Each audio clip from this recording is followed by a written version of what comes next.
Queridos amigos, amigas, sejamos todos bem-vindos. Estamos começando mais um grupo de estudo do Lar Espírita Servos de Maria, aqui todas as segundas-feiras, horário do Brasil, de 19 às 20 horas, estudamos o Livro dos Espíritos, o primeiro livro da codificação espírita, realizada por Allan Kardec. Este livro foi lançado em 1857, na sua primeira edição.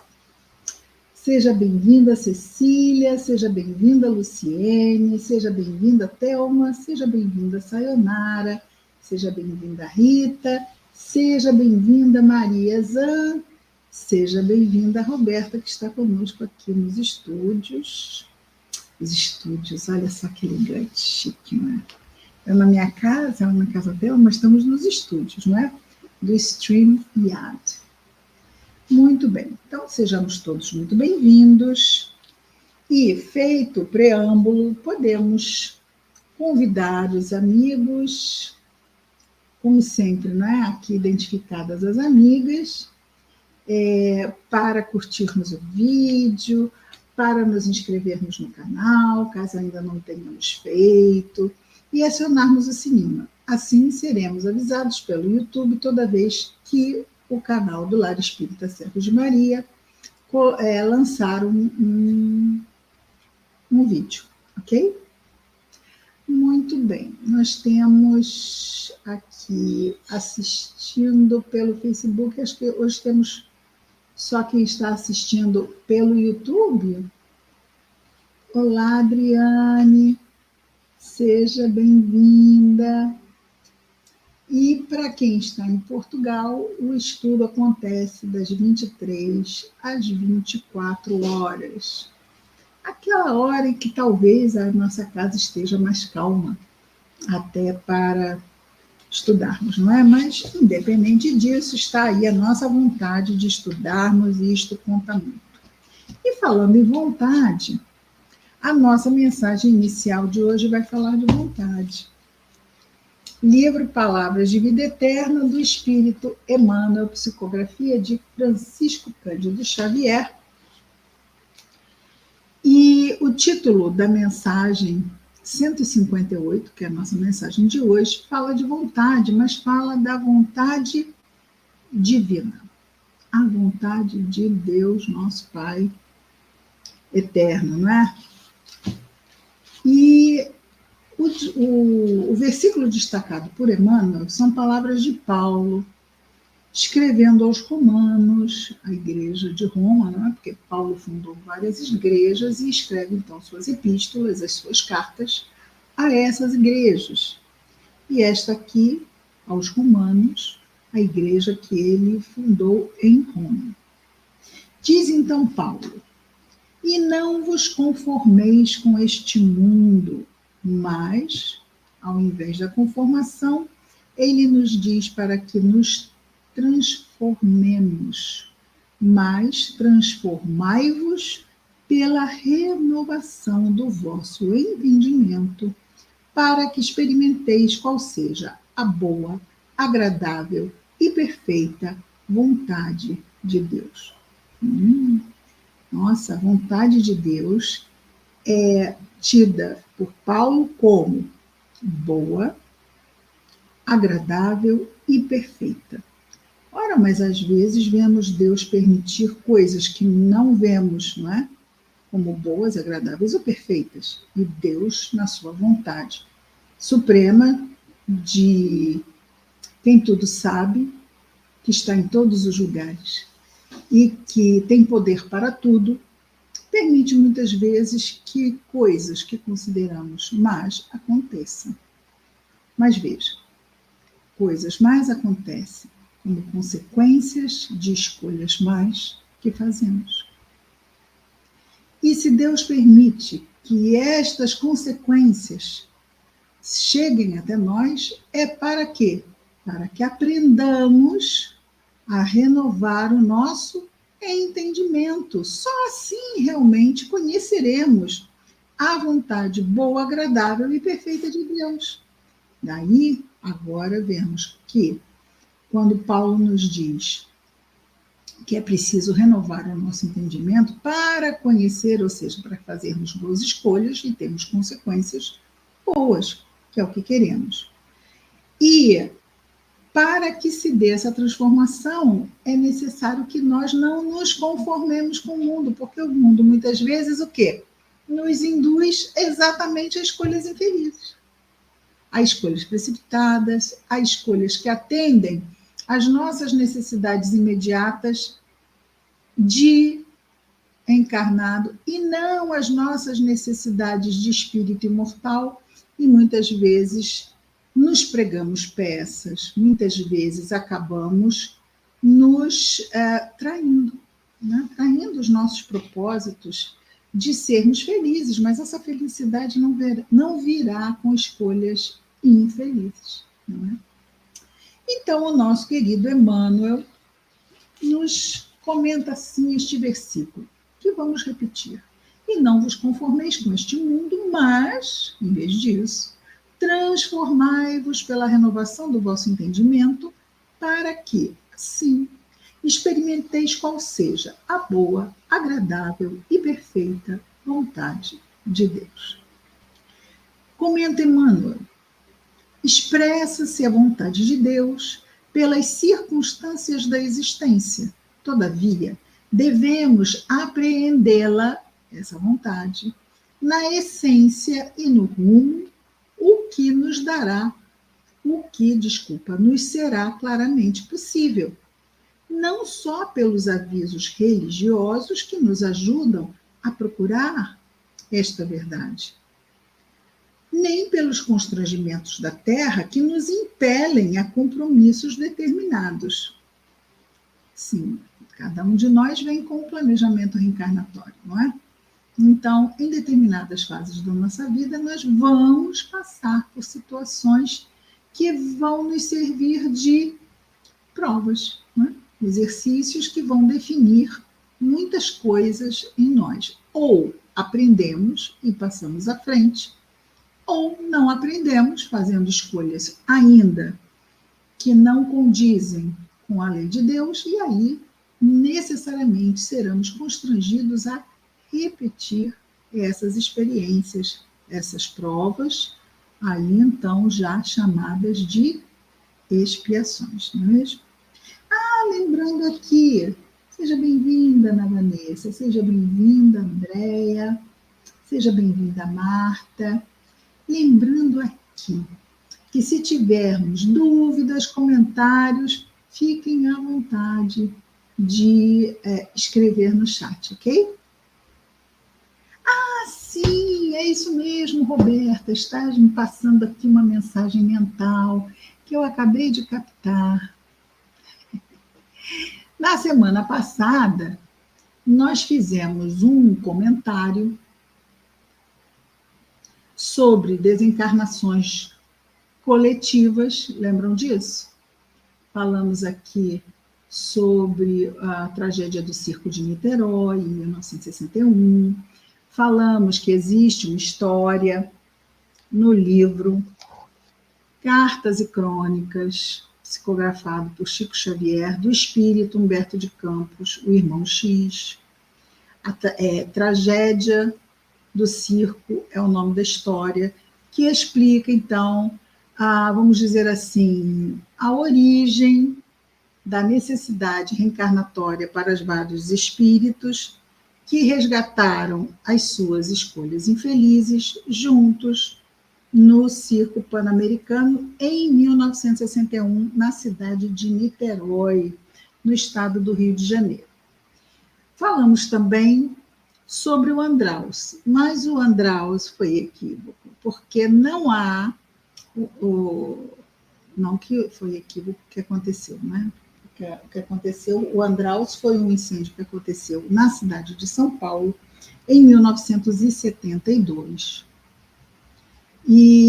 Mas não há cartas ou informações nem de Humberto de Campos contando a história que resultou na necessidade da desencarnação neste incêndio do Andraus.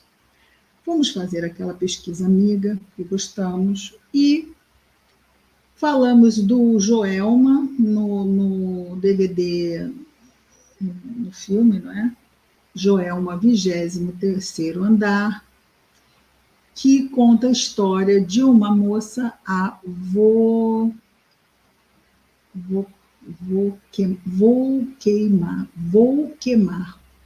não é Volquemar, é Volquemar, é o nome da menina.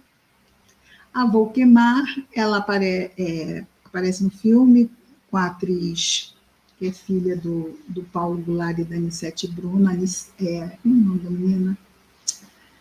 Ou seja, ela faz o papel da Volquemar. Neste filme aparece o Chico Xavier, é muito, muito interessante. Aparecem imagens reais do incêndio, misturadas com as imagens do filme. E o que nós descobrimos é que a Volquemar e mais 5 outros espíritos, que eram, então, trabalhavam no prédio do Joelma, não é? Eles mandaram cartas para os seus queridos amados que aqui ficaram, através da mediunidade do Chico. Essas cartas foram compiladas no livro Somos Seis, que nós, por coincidência, conhecem as coincidências da vida? Nós achamos numa casa espírita aqui de Portugal, que é um livro que não é fácil de se achar. Mas vamos dizer que a espiritualidade nos permitiu essa delícia, não é, de encontrarmos esse livro, que vamos ler com muito carinho, mas descobrimos também que quem não conseguir achar ou não quiser comprar, pode baixar o PDF que está também na internet, ok?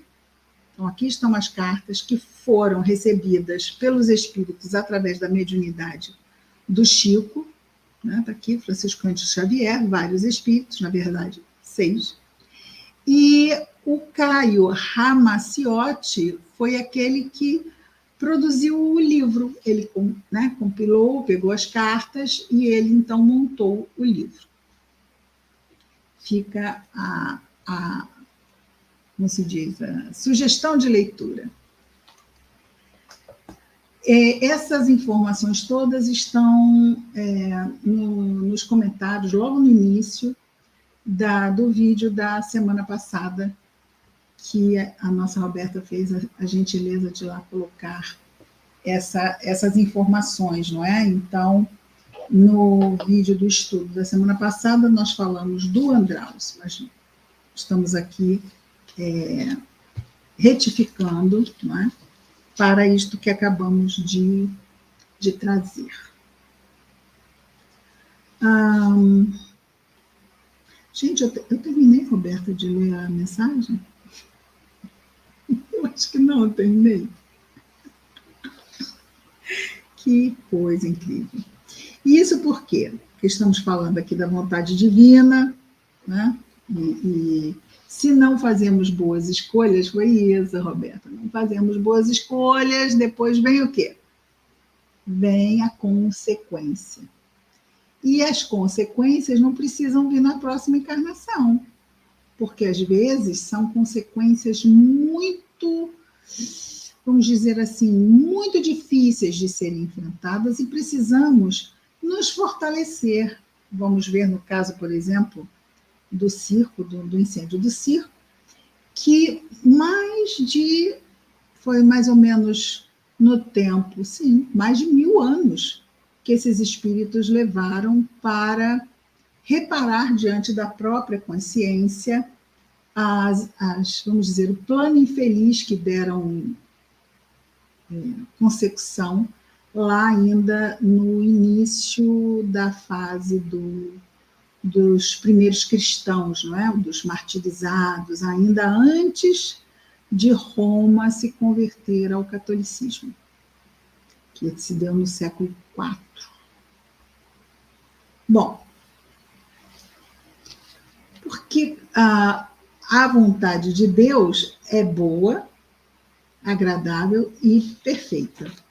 Mas vamos conhecê-la apenas quando as nossas escolhas forem da mesma forma boas, né? Faz sentido.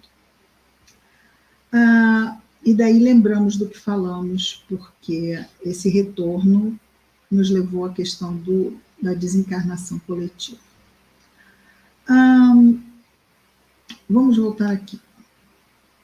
Falando da vontade de Deus, Emmanuel, comentando o versículo de Paulo, nos diz que essa vontade, ela se expressa de muitas formas. E aí ele vai falando, nem só por isto, nem só por aquilo, nem só pela voz dos amigos que nos apoiam a caminhada, que nos aconselham muitas vezes, a abrirmos mão de ideias infelizes e buscarmos ideias mais felizes, no sentido de realizarmos escolhas mais positivas. E ele diz assim, a fé ilumina, o trabalho conquista, a regra aconselha, a afeição reconforta e o sofrimento reajusta.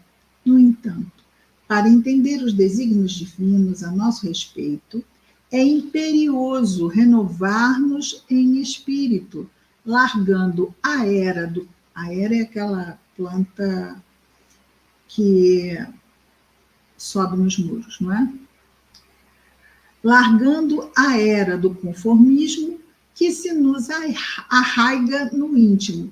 Você não sei se já viram uma era crescer, já tiveram contato mais direto com a era, mas ela é determinada a ficar agarrada no lugar onde ela se fixa, não é? Ela é uma trepadeira, então ela vai se fixando da mesma forma em que ele diz que é como se fosse uma era do conformismo que se arraiga no íntimo, ou seja, se agarra mesmo, não é? Então nós temos que ter muita força para renovarmos esse nosso entendimento. É ele voltando à questão da ideia da era, alentada pelo adubo do hábito em repetidas experiências no plano material. Ou seja, ela está arraigada porque nós a adubamos, vamos dizer assim, com o hábito, né? Aquela força do hábito. Então, nós vamos ficando com condicionamentos mentais, com ideias que se arraigam na nossa mente. E quanto mais arraigado, mais força teremos que fazer para lutar contra esses condicionamentos. Seria descondicionar, fazendo então um trabalho de renovação de valores, valores morais, né, ideais de realização no bem, e que é isso que buscamos toda vez que nos aproximamos de Jesus, nos aproximamos da doutrina espírita, que muito nos esclarece para fortalecermos a nossa fé raciocinada, sabemos. E ele conclui dizendo, recebamos o auxílio edificante que o mundo nos ofereça, mas fujamos de contemporizar com os enganos do mundo. Ou seja, não é tão mal assim. Não, se não é bom, é mal sim, né? Porque não existe um meio termo, o em cima do muro. Não fazer o bem. Eu não faço bem, não faço mal. Mas não fazer o bem, nos dizem os bons espíritos, também é fazer o mal. Então precisamos ter atenção que não existe neutralidade. Bem ou mal. Quer dizer, é o acerto ou o erro. Recebamos o auxílio edificante que o mundo nos ofereça, mas fujamos de contemporizar com os enganos do mundo, diligenciando, ou seja, nos esforçando em burilarmos a nós mesmos cada vez mais. Porque educação conosco, ou seja, educação em nós, é clarão no âmago, no fundo da própria alma. E por muito brilhemos por fora no jogo das ocorrências temporárias da instância física, muito brilhemos por fora. E aí seria o quê? Um brilho aparente, e não um brilho interior. No jogo das ocorrências temporárias da instância física, durante a nossa reencarnação, nada entenderemos da luz de Deus que nos sustenta a vida sem luz em nós. Então, se tivermos luz em nós, nosso entendimento é um. Se não trouxermos essa luz para dentro de nós, o nosso entendimento será o mesmo não entendimento, achando que o que realizamos no plano físico é o que basta. E depois, quando sairmos daqui, como será a nossa reentrada no mundo espiritual? E todas essas perguntas e questões vamos achar resposta em O Livro dos Espíritos. Beth Goulart, muito bem, Marta, obrigada. Exatamente, a Beth Goulart. Então vamos orar. Querido Jesus, Mestre amado, obrigado, Senhor, por mais desta oportunidade de aqui nos reunirmos para estudarmos o Livro dos Espíritos. Ajuda-nos, Senhor, no nosso estudo e na transposição do que aprendemos para as nossas oportunidades diárias de realização no bem. Obrigado por tudo, Mestre amado. Graças a Deus. Estamos entrando, então, no item 4 da introdução do Livro dos Espíritos. É isso, né, gente? Item 4. Se, diz Kardec, se os fenômenos de que nos ocupamos se tivessem limitado ao movimento dos objetos, então Kardec está indo lá do início, né? Ele que resistiu a participar dos primeiros fenômenos que revelavam a existência e a interferência dos espíritos na vida material, e participar de reuniões, que depois veio, não é? A possibilidade deste professor e cientista construir essa codificação, sendo ele o codificador e não aquele que traz as respostas que todos nós buscamos, mas sim ele realiza as perguntas que os espíritos vão responder. E é muito interessante, porque muitas vezes ele vai fazer perguntas que nós dizemos assim, mas eu estava para perguntar isto. E ele vai e realmente assume a nossa curiosidade sobre muitos pontos e nos presenteia com perguntas que talvez ele, como professor, não fizesse, mas ele sabe que isto é para nos esclarecer. E às vezes ele faz perguntas básicas, mas por quê? Porque nós precisamos saber da base, saber lá do iniciozinho.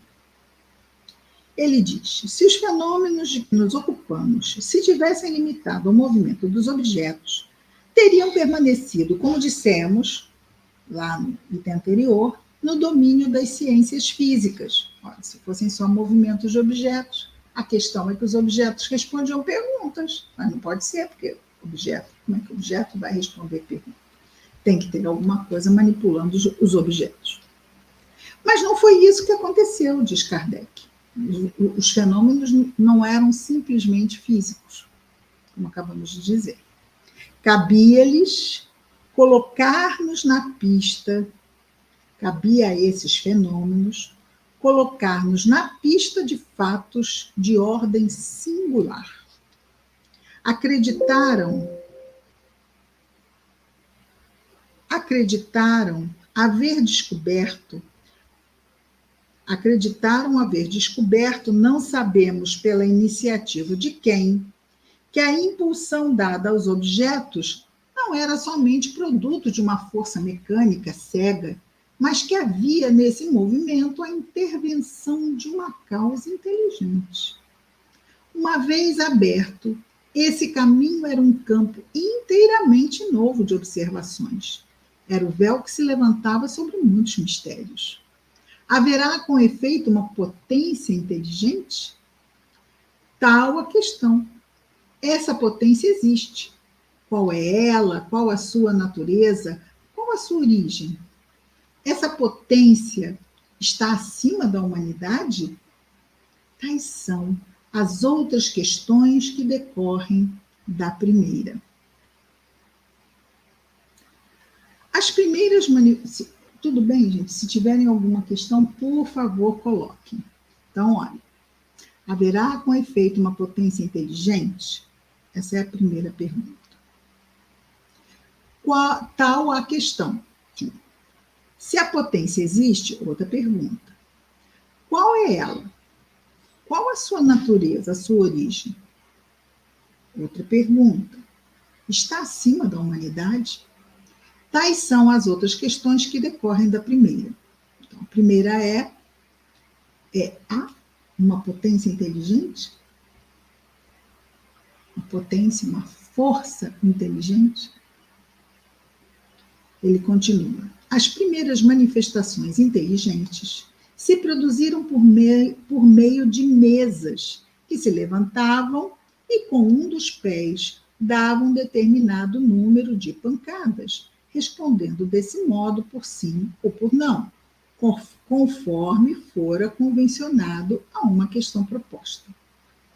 Até aí, nada de seguramente convincente para os céticos, que não acreditam de pronto. Porque podia acreditar-se no efeito do acaso. Em seguida, obtiveram-se respostas mais desenvolvidas por meio das letras do alfabeto. Então, vamos dizer, uma batida. Sim, 2 batidas. Não. Poderiam ser que, como o aluno que faz o vestibular, que é múltipla escolha, que às vezes casasse a resposta com a pergunta. Vamos dizer que fosse simplesmente ele começasse a marcar X sem usar a sua inteligência, sem pensar numa resposta.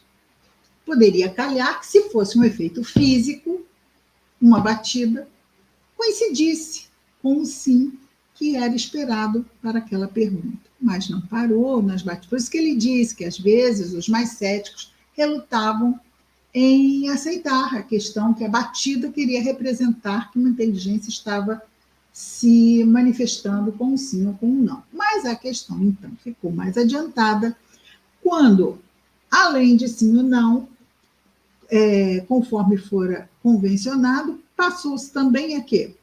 A ter respostas por meio das letras do alfabeto, dando o objeto móvel um número de pancadas correspondente ao número de ordem de cada letra. Imaginemos uma resposta, quanto tempo podia levar, se fosse grande, para ser obtida. Era letra por letra. Se tivesse a letra V, a letra T, batidas, alguém contando, porque se alguém perdesse a conta, a letra... Não, trabalhão, não é?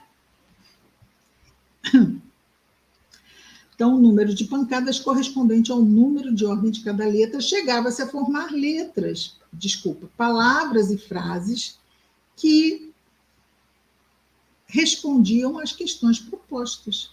A exatidão das respostas e a sua correlação com as perguntas causaram espanto. O ser misterioso que assim respondia, interrogado sobre a sua natureza, declarou que era espírito ou gênio, deu o seu nome e forneceu diversas informações ao seu respeito. Então, não foi uma dedução, uma descoberta científica, não. Ele perguntou e o próprio fenômeno disse o que era. Essa é uma circunstância muito importante a notar. Ninguém havia pensado, então, nos espíritos como um meio de explicar o fenômeno. Foi o próprio fenômeno que revelou a palavra. Em ciências exatas, muitas vezes se formulam hipóteses para se ter uma base de raciocínio. Ora, não é aqui o caso. Esse meio de correspondência era demorado e incômodo. O espírito, e isto é ainda uma circunstância digna de nota, indicou outro, quer dizer, os próprios espíritos estavam achando aquele método muito lento. Então, os próprios espíritos sugeriram outro método. E qual foi ele? Foi um desses invisíveis que aconselhou a adaptação de um lápis a uma cesta ou a outro objeto. A cesta, colocada sobre uma folha de papel, é posta em movimento pela mesma potência oculta que faz mover as mesas, mas, em vez de um simples movimento regular, que seria o quê? Movimento regular, batidas. Então, em vez desse simples movimento regular, é posta em movimento pela mesma potência oculta que faz mover as mesas. Desculpa, estou repetindo a linha. Em vez de um simples movimento regular, o lápis traça por si mesmo caracteres formando palavras. Esses caracteres são as letras, né? Que vão formando palavras, frases e discursos inteiros de muitas páginas, tratando das mais altas questões de filosofia, de moral, de metafísica, de psicologia, etc. E com tanta rapidez como se escrevesse com a mão. Então é interessante por quê? Porque ao apoio do lápis, há uma cestinha, imaginemos uma cestinha assim, né, de vime, e era preso então ali o lápis e íamos escrevendo. Assim como eles tinham a energia para mover as mesas, eles utilizavam essa mesma energia, não é, que é o fluido vital, para... de onde que vem esse fluido vital? De encarnados, que têm, então, capacidade de doar essa energia para promover o fenômeno. São os médiuns de efeitos físicos. Os espíritos se valem das suas energias para promover fenômenos de efeitos físicos, como é o caso dessa escrita. Continuando. Esse conselho foi dado pelos espíritos, olha que interessante, simultaneamente, ao mesmo tempo, na América, na França e em diversos países. Eis em que termos o deram em Paris, a 10 de junho de 1853, a um dos mais fervorosos adeptos da doutrina e que havia muitos anos, desde 1849, se ocupava com a evocação dos espíritos. Olha que interessante. Bem antes de Kardec chegar a participar de uma reunião, já estava este fervoroso adepto se ocupando com esse tipo de manifestação, evocando os espíritos. Então, à época, era muito comum evocarem-se os espíritos. E hoje em dia, é comum se evocar os espíritos? Não, não fazemos mais isto. Mesmo nas reuniões mediúnicas, os encarnados não evocam, certo? Por quê? Porque quem realmente está à frente de trazer os espíritos à reunião é a equipe espiritual.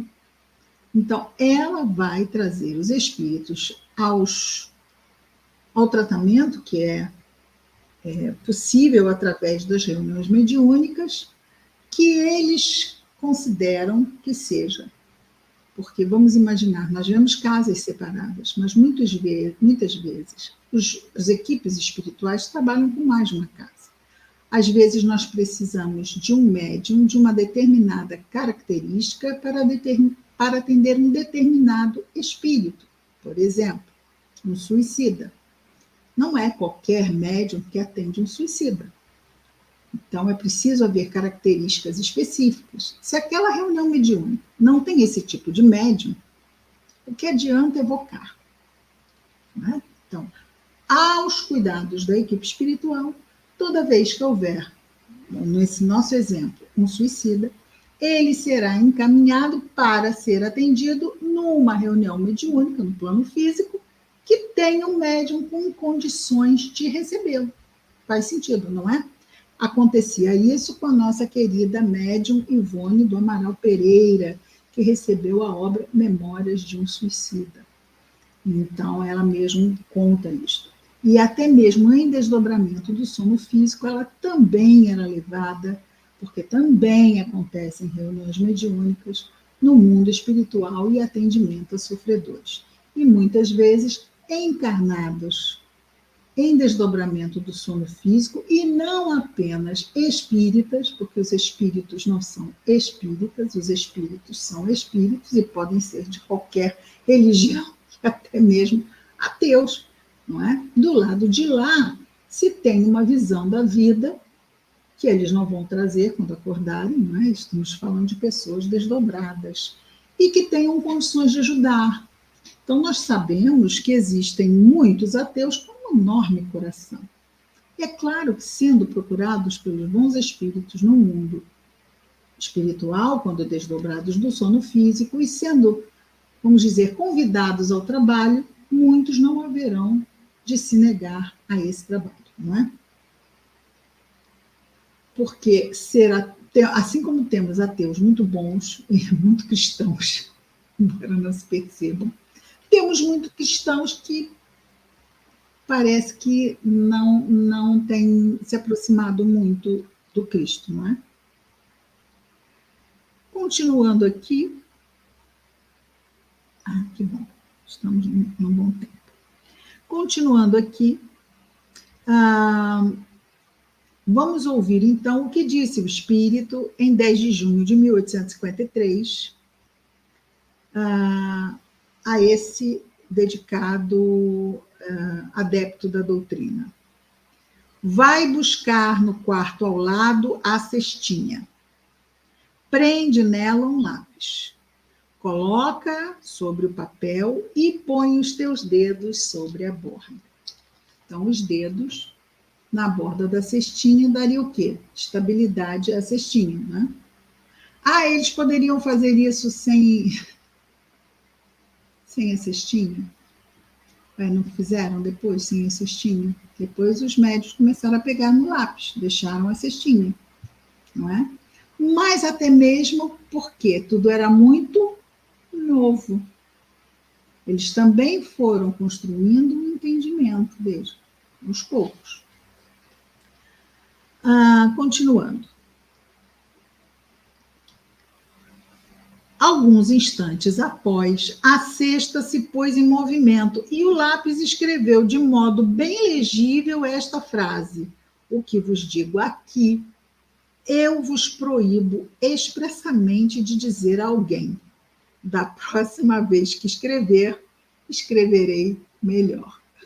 Vejam o bom humor desse espírito, não é? Às vezes pensamos que os bons espíritos são austeros e sérios. Olha, essa frase foi bem para desarmar, não é? Foi bem uma frase... Porque deve ser um pouco assustador para muitas pessoas entrarem em contato com espíritos. Então, ele disse, o que eu vou dizer aqui, estão todos aqui expressamente proibidos de divulgar. A próxima vez que escrever, escreverei melhor. Nossa, que delícia de senso de humor, não é? Como o objeto a que se adapta o lápis não passa de mero instrumento, sua forma e natureza são completamente indiferentes. Procurou-se a disposição mais cômoda e foi assim que muitas pessoas passaram a usar uma prancheta. A cesta ou a prancheta só podem ser postas em movimento sob a influência de certas pessoas dotadas para isso de um poder especial, as quais se designam pelo nome de médiuns, o que falamos um pouco antes, não é? Isto é, meios ou intermediários, esses médiuns seriam meios ou intermediários, entre os espíritos e os homens. E o ser humano aqui encarnado. Homens, no falar dos espíritos, são os encarnados. E os espíritos são os desencarnados. Então, homens encarnados, espíritos desencarnados. E aí nós vemos que o médium é aquele que possibilita a comunicação entre os dois planos da vida: o plano encarnado e o plano desencarnado, o plano espiritual e o plano material. Andreane, sobre o desdobramento, podemos ter pequenas lembranças como se fossem sonhos? Podemos. Talvez, às vezes, sejam só sonhos. Não é? Nós vamos estudar aqui também a questão do sonho e dos sonhos. Muitas vezes, um sonho é um sonho. Não é? Não encontrei ninguém, não falei com ninguém, mas uma conversa íntima conosco mesmo, muitas vezes pautada ou ligada a alguma situação que aconteceu durante o dia, que possa ter ficado na nossa cabeça, que possa ter nos incomodado. Então, também durante o sono, nós entramos em contato com o nosso inconsciente, que vai falar conosco, nós falando conosco mesmo, não é? Com o espírito que somos, o mais profundo de nós. A questão, Andreane, seria: como saber se um sonho é uma experiência com outros seres que estão no plano espiritual ou se é simplesmente alguma questão minha que eu, vamos dizer assim, converso comigo mesmo num plano mais profundo? Às vezes não temos como saber. De qualquer forma, o que lembramos do sonho, qual o sentimento que nos traz? Nos traz algum tipo de conselho, orientação, ou mesmo sentimos quando acordamos, por menor que seja, ou mesmo às vezes não há lembrança nenhuma, mas nós sentimos um bem-estar, sentimos um encorajamento para lidarmos com certa situação. Muitas vezes o nosso anjo guardião vai se aproveitar do nosso desdobramento para conversar conosco sobre alguma situação, sempre que ele puder, sentir que pode nos ajudar, sem, vamos dizer assim, sem atrapalhar a nossa liberdade de escolha, que é o nosso livre-arbítrio. Né? Então, nós vamos ver que não só em desdobramento, quanto com outras questões que podem acontecer, às vezes, sensações, pode querer dizer alguma coisa espiritual, pode ser alguma coisa minha comigo mesmo, ok? Muitas vezes não teremos respostas para muitas das nossas perguntas. Mas é muito interessante porque, embora possamos não ter respostas certeiras, sempre nos servirão as respostas que obteremos para as nossas reflexões, para pensarmos sobre o assunto. Então, independente de ser isto ou aquilo, isto me ajuda a refletir sobre determinada coisa. Vamos aproveitar isto. E não tenhamos pressa, porque quando voltarmos ao mundo espiritual, teremos, não é, Andreane, as respostas que tanto buscamos aqui. Mas aqui estamos em prova. E durante a prova, muitas vezes, não nos é dada a resposta. Quando nós fazíamos a prova na escola, nós podíamos, às vezes, né, fazíamos assim uma pergunta, e se o professor pudesse dar alguma orientação sem dar a resposta, quantas vezes os professores, pensa naquela aula que eu falei aquilo, né, e isto vai nos dar um norte, muitas vezes, para resolvermos a questão.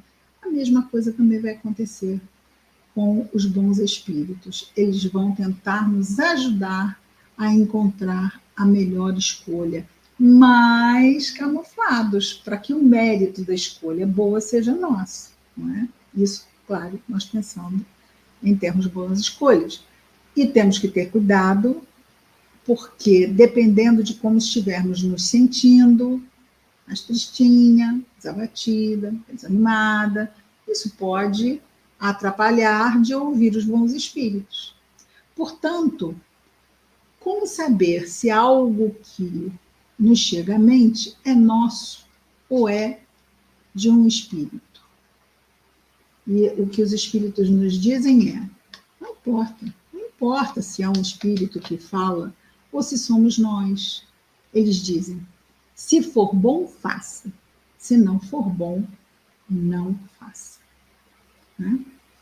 Então, os desdobramentos podem ser encontros com pessoas do mundo espiritual, os desdobramentos podem ser também quando estamos doentes, muitas vezes, nos desdobramos e ficamos perto do nosso corpo, que precisa da nossa atenção, não é? A nossa saúde ali. Então, muitas vezes, ficamos ali, ajudando a nos harmonizarmos, porque todas as células do nosso corpo espiritual estão ligadas uma a uma às células do corpo físico. Se o nosso corpo está precisando de atenção, não faz sentido eu me desdobrar e sair para fazer o XYZ. Eu vou ficar aqui cuidando da saúde do corpo que Deus me facultou para a minha experiência reencarnatória. Tudo bem, Adriana? Depois você dá um... Depois você escreve o que você achou. Continuando aqui, já indo para o final.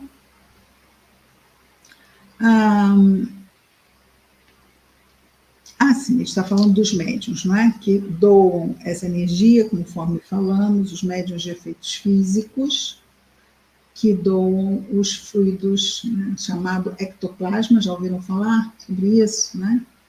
O fluido vital mesmo visível.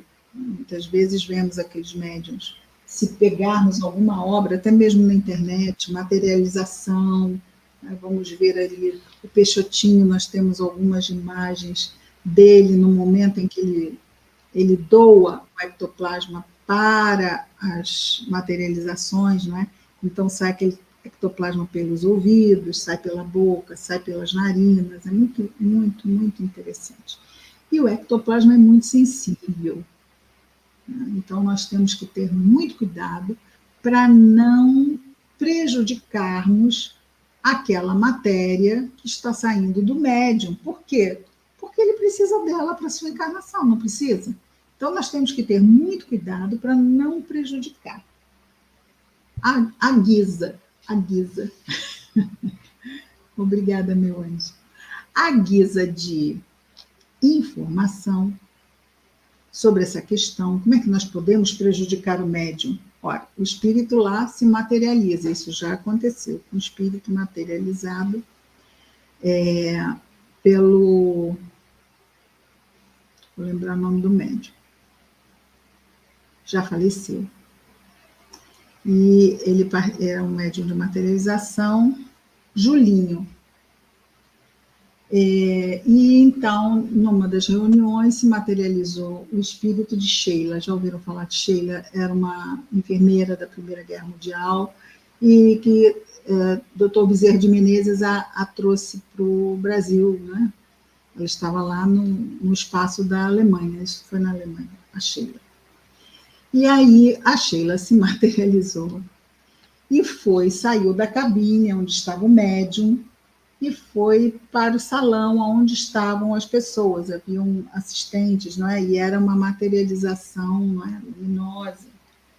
Muitos médiuns não tinham materializações luminosas. Tudo isso acontece no breu. Você ouve o espírito, você sente ele te tocar, mas você não vê, porque ocorre no breu.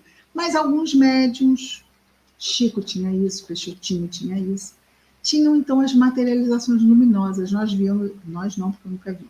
As pessoas viam os espíritos, viam, porque eles tinham luz, né? E uma pessoa simplesmente se levantou e abraçou o espírito. Isso gerou um choque terrível. O espírito materializado não ficou bem e queimou aquele choque fluídico do encarnado com o desencarnado materializado, porque há possibilidade de nós tocarmos o desencarnado? Há, quando ele permite. Aqui não houve isto. A pessoa levantou da assistência e, puf, abraçou o espírito. Diz que foi assim, um choque. Caiu de um lado, o outro caiu do outro. E o médium? O médium, os espíritos tiveram que se desdobrar para compensar o médium da queima de energia que ele teve. Ou seja, ele absorveu menos do que ele deu. Claro que é um compromisso da espiritualidade não prejudicar o médium.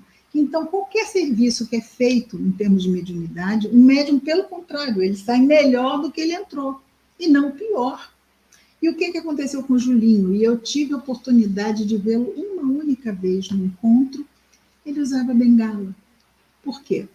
Porque a materialização do osso da perna, o que acontece?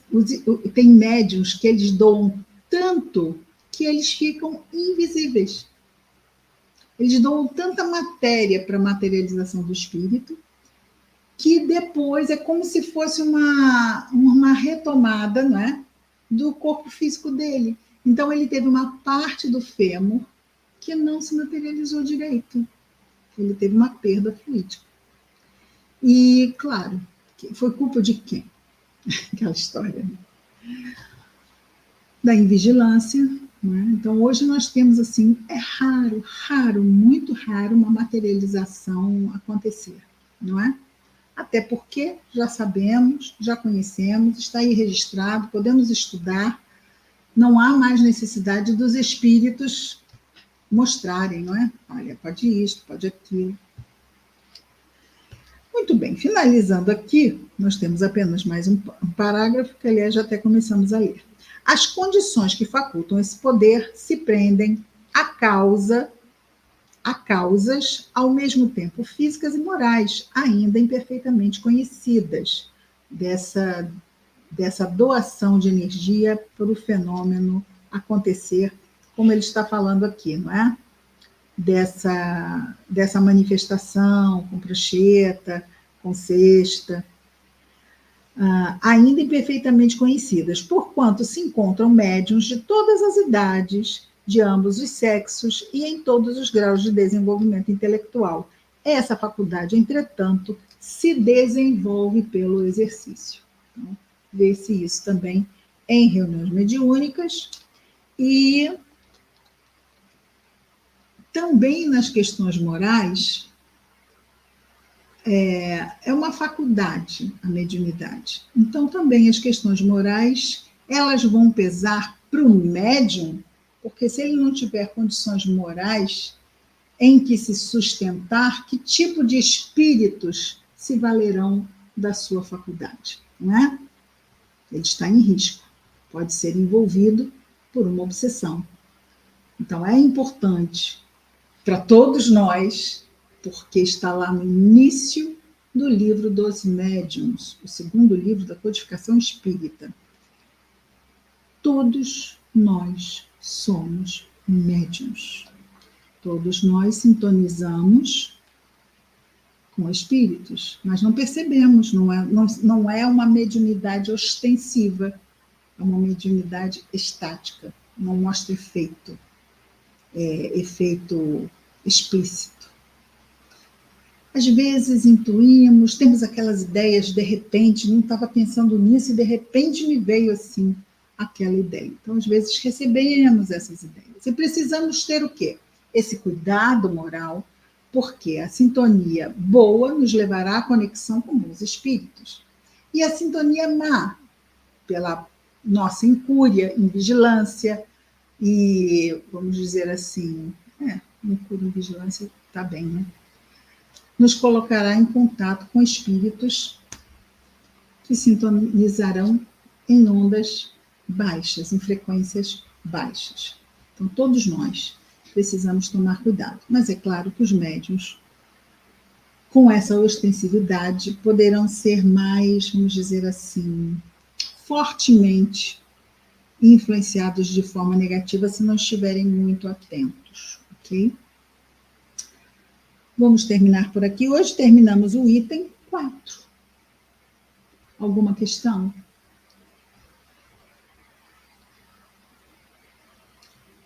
Acharam difícil?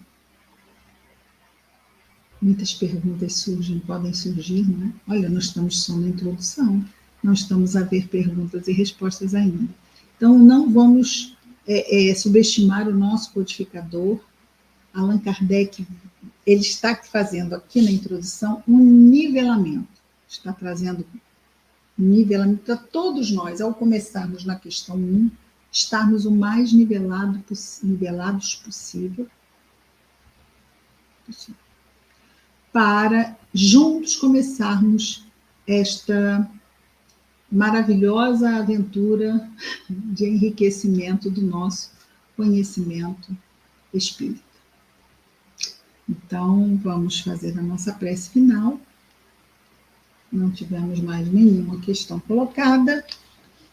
E, Thelminha, que bom, minha querida, olha só, esse é um trabalho em grupo.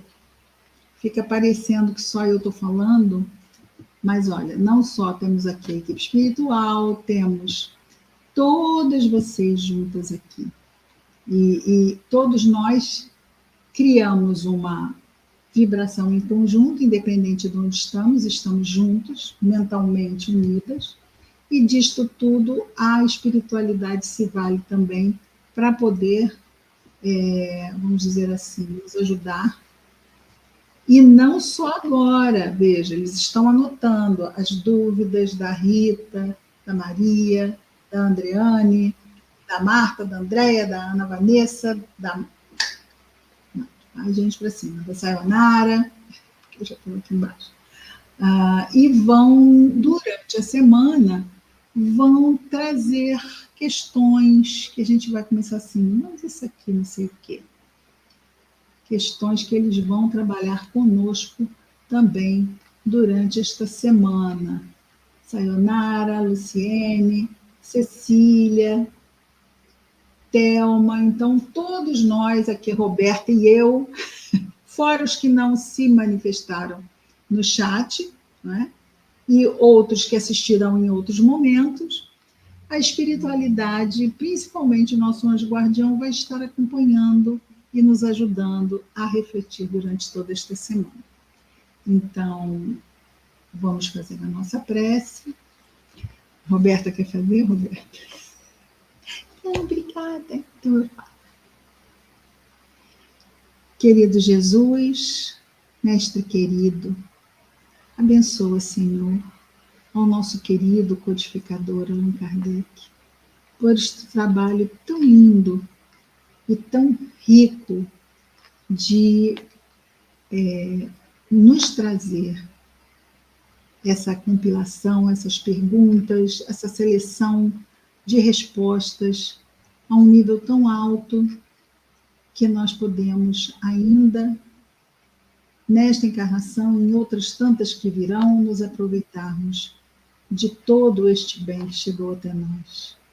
Abençoa-nos, Senhor, aos nossos amados, queridos e a todos os nossos irmãos de humanidade, em especial aqueles, Senhor, que neste momento estejam em sofrimento. Obrigada por tudo, Mestre.